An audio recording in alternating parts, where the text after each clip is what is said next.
Comedian కిరాక్ ఆర్పి ఇటీవల ప్రతిపక్ష YCP అధినేత వైఎస్ జగన్మోహన్ రెడ్డిని దూషిస్తూ సోషల్ మీడియాలో చేసిన వ్యాఖ్యలు తీవ్ర దుమారం రేపుతున్నాయి. కిరాక్ ఆర్పి ఉపయోగించిన భాషపై వైఎస్ఆర్ కాంగ్రెస్ పార్టీ నేతలు, కార్యకర్తలు తీవ్ర ఆగ్రహం వ్యక్తం చేస్తున్నారు. సోషల్ మీడియా వేదికగా నెటిజన్లు కూడా కిరాక్ ఆర్పి తీరును తప్పుపడుతున్నారు. జగన్ ను తీవ్ర పదజాలంతో దూషిస్తూ ట్రోల్ చేస్తున్న కిరాక్ ఆర్పిపై వైసీపీ శ్రేణులు మండిపడుతున్నాయి. ఒకవేళ వచ్చే ఎన్నికల్లో జగన్ మళ్లీ ముఖ్యమంత్రి అయితే కిరాక్ ఆర్పి పరిస్థితి ఊహించడానికే భయంకరంగా ఉంటుందని వైసీపీ నేతలు హెచ్చరిస్తున్నారు. కొందరు వైసీపీ కార్యకర్తలు కిరాక్ ఆర్పిపై చట్టపరమైన చర్యలు తీసుకోవాలని కూడా డిమాండ్ చేస్తున్నారు.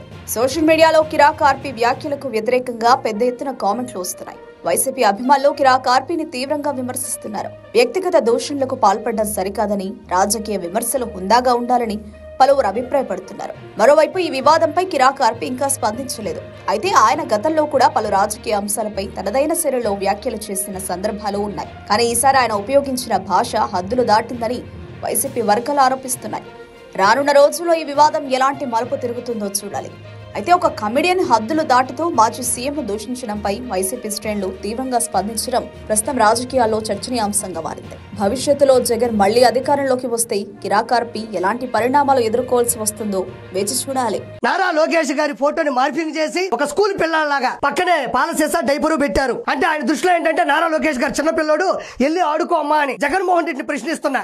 ఎవరు చిన్నపిల్లాడో నాకు ఇప్పుడే తెలిసిపోవాలి. అసెంబ్లీకి రా అంటే చాలు, నాకు ప్రత్యక్ష హోదా ఇవ్వకపోతే నేను అసెంబ్లీలోకి అడుగు కూడా పెట్టను అని కింద డైపరు నోట్లో పాలసీసా పెట్టుకుని మారం చేసేది ఎవరమ్మా? మా అమ్మ, మా చెల్లెలు నా ఆస్తులు మొత్తం కొట్టేశారు, నన్ను రోడ్డు మీద తోసేశారు అని కింద డైపరు నోట్లో పాలసీసా పెట్టుకుని మారం చేసేది ఎవరమ్మా? ప్రెస్ మీట్ కి రా అంటే చాలు, సాక్షి పేపరు, సాక్షి టీవీ, సాక్షి మైక్ ఉంటేనే వస్తా, ఇంకా ఏది ఉన్నా నేను రానని కింద డైపరు పైన పాలసీసా పెట్టుకుని మారం చేసేది ఎవరమ్మా? రా విజయవాడ కంటే చాలు, నేను విజయవాడకు రాను, నేను ఎలాగంకా ప్యాలెస్ కి అయితే వస్తా అని చెప్పి కింద డైపరు నోట్లో పాలసీసా పెట్టుకుని మారం చేసేది ఎవరమ్మా? ప్రేమ ఏమైందా? ఆప్యాయత ఏమైందా? అనుబంధం ఏమైందా? బట్టలు మాత్రం నొక్కాను, కానీ నాకు మాత్రం కింద డైపర్ వేసి పైన పాలసీసా పెట్టి ప్రతిపక్ష హోదా కూడా లేకుండా చేశారని ఏడ్చేది ఎవరమ్మా?